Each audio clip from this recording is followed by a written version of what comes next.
One day at Tiruppur தான் நாங்கள் பார்க்க போகிறோம். ஸோ நாங்கள் பெங்களூர்லேருந்து ஒசூர் ரயில்வே ஸ்டேஷன் வந்துட்டு ஒசூர்லேருந்து திருப்பூர் ட்ரெயினுக்கு நாங்கள் ட்ரெயின் ஏறியாச்சு. ட்ரெயின் 20 மினிட்ஸ் லேட்டாக வந்ததுனால தான் எங்களால் அந்த ட்ரெயின் கேட்ச் பண்ண முடிஞ்சு. ஸோ ட்ரெயின் ஏறின வந்து பசிக்க ஆரம்பிச்சதுனால கொண்டு வந்த சாப்பாடெல்லாம் முதல்ல சாப்பிட்டு காலி பண்ணிட்டு ஊருக்கு நைட்டே போய் சேர்ந்துட்டோம் மிட் நைட்டில். அதுக்கப்புறம் காலையில் எழுந்திரிச்சு சீக்கிரமாக ரெடியாகி குளிச்சுட்டு நாங்கள் டெம்பிள் தான் போயிருந்தோம், திருப்பூரில் இருக்கிற ஒரு முருகன் டெம்பிளுக்கு.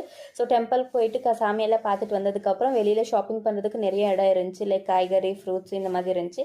நாங்கள் ஃப்ளவர்ஸ் எல்லாம் வாங்கிட்டு வந்து அடிக்கிற வெயிலுக்கு திருப்பூரில் ஏதாச்சும் சில்லுன்னு சாப்பிட்ணுன்னு சொல்லிட்டு நான் ஜிகர்தண்டா தான் கேட்டேன். அதுக்கப்புறம் அவங்களும் ஸ்ட்ராபெரி பின்ன அப்புறம் பாதாம் மில்க் இதெல்லாம் வாங்கி நாங்கள் குடித்தோம். எல்லாமே சூப்பராக இருந்துச்சு அந்த குட்டி கடையில். அதுக்கப்புறம் இது வந்து பெங்களூரில் பண்ண வேண்டிய இந்த மேக்கப் எல்லாம் இவன் வந்து ஊரில் போய் பண்ணுவாங்க, பெங்களூரில் வெட்டியாக தான் திரிவாங்க.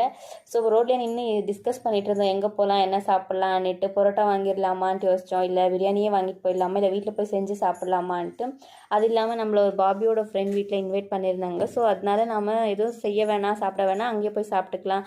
சரி போகிறோமே, நம்ம போகிறதுனால ஃப்ரூட்ஸ் ஏதாச்சும் வாங்கிட்டு போயிடலான்ட்டு அங்கே நியர்பை இருந்த ரோட் சைடில் இருந்த எல்லா ஷாப்ஸ்லேயும் கொஞ்சம் ஃப்ரூட்ஸ் எல்லாம் வாங்கிட்டோம். அதுக்கப்புறம் இந்த வெஜிடபிள்ஸ் எதுக்குன்னா நைட்டுக்கு டின்னருக்கு ஏதாச்சும் சமைக்கணும்ல, ஸோ அதனால வெஜிடபிள் வாங்கி வண்டியிலே வச்சிடலாம். அதுக்கப்புறம் அவங்க வீட்டுக்கு போகலான்ட்டு பிளான் பண்ணி அங்கே கிளம்பி அவங்க வீட்டுக்கு போயாச்சு.